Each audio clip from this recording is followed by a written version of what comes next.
bila lah nak dapat skuter ni guys Okey guys, ini adalah versi yang terkini V3 Honda XADV yang baru didaratkan di Malaysia ni guys Ini adalah versi SE Special Edition. Warna dia di belakang ni dia hitam glossy dan di bahagian kuning ni matte color so ada sedikit perubahan kecil lah yang ditawarkan pada Honda XADV ni.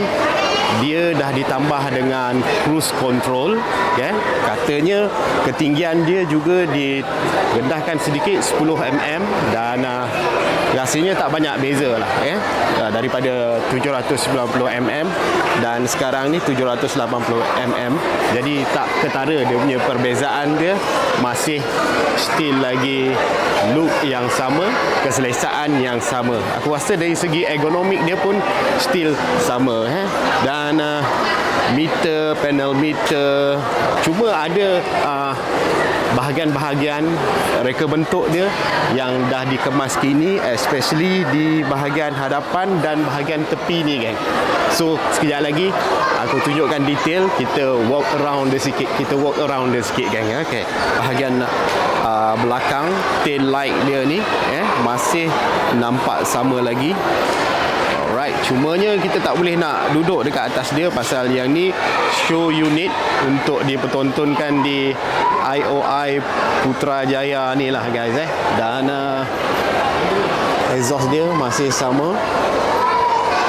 Alright, yang ni aku cakapkan tadi, di bahagian hadapan pipi V3 ni ada perbezaan sedikit dekat tepi ni lah dia punya ada tambahan ataupun design yang terkini lah reka bentuk dia. Dan korang tengok daripada dekat warna dia ni, color dia matte color, warna kuning kuning terang lah tapi kalau misalnya kata lighting yang cukup, dia akan dapat nampak warna yang original lah macam kat sini dia ada tambahan stiker XADV, lampu dia, so signal dia dekat tepi ni sekali bersama dengan DRL. Okey, so dia punya fender dia ni dia warna hitam glossy. Alright,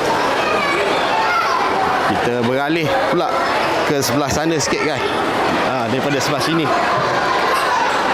Okey ni,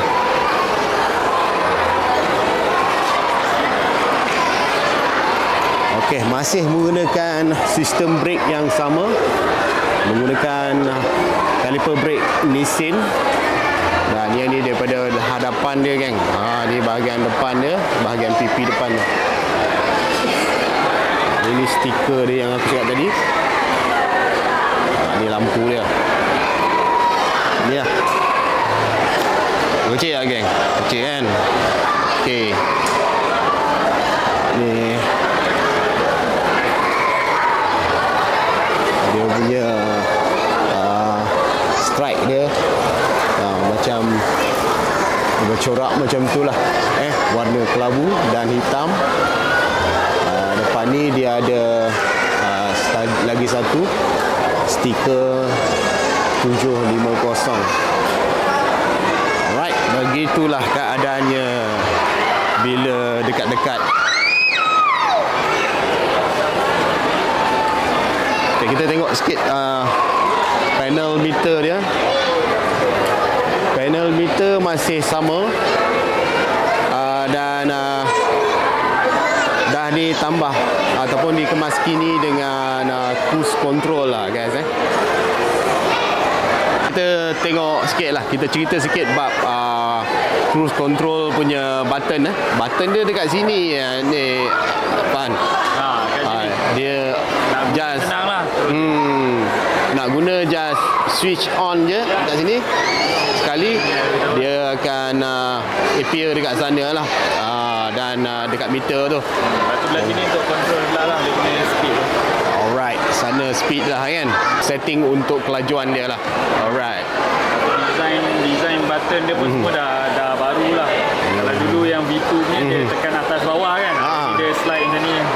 Kiri kanan lah. Itulah. Alright. Masuk gear. Jadi switch untuk masuk gear lah. Shift up, shift down dia tu masih sama lagi. Okey. Itu cuma ada toggle dia dah ada lampu juga lah. Kat sini pun ada lampu juga. Dia macam ambient light macam tu lah. Tapi dia lampu di apa tu, di button ni kan. Dia bukan di tepi lah. Alright. Ni bahagian belakang dia. Menggunakan caliper brake mesin. Alright.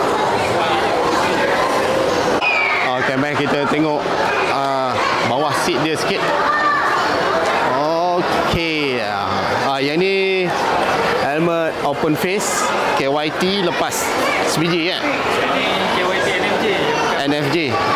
Open face lah. Helmet open face. Ini NFJ KYT lepas lah sebiji. Yang ini dia ada damper. Kiri kanan damper kan. Sebelum ni satu kan. Kali ni ada dua damper. Kan. Dia dah upgrade geng. Upgrade. Sekarang dah senang kan? Tutup dia Zaz. Terus lock. Mantap. Okey, jadi baik gengs, mana korang yang nak datang sendiri tengok daripada dekat Honda XCDV V3 yang terkini, korang boleh je turun dekat IOI Putrajaya daripada pagi sampai ke malam, sampai 10 malam. Dan korang boleh tengok dekat-dekat depan-depan kan. Dan ada beberapa jentera lain yang boleh korang dapatkan dekat sini. Honda ADV 350, Honda ADV 160 pun ada. Korang boleh tengok-tengok dan korang boleh datang sini. Alright, sampai hari Ahad ni geng. Alright.